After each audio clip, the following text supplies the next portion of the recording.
Hej Fia, skat. Hvad laver du egentlig? Jamen, jeg laver mad til Fabian. Jeg laver en kage. Mad? Kage? Hvorfor? Jamen, han har fødselsdag i dag. Så vi er ved at lave en sund kage til ham. Så vi skal ned og aflevere til ham. Og så skal vi synge en fødselsdagssang for ham.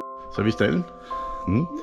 Og Fabians kage er klar. Vi skal lige have rejst lysene, som der er rødder Ja, i her. Så og han bliver 9 år. ja. Så der er 9 uger. Prøv at se her. Først så skal man dele lidt her, ikke? Og hvad har vi lavet? En fødselsdagskage til dig. Jeg forestiller mig. Skal vi synge for ham? Ja. I dag er det Fabians fødselsdag. Hurra, hurra, hurra. Han sikrer sig en gave for, som han har ønsket sig jo.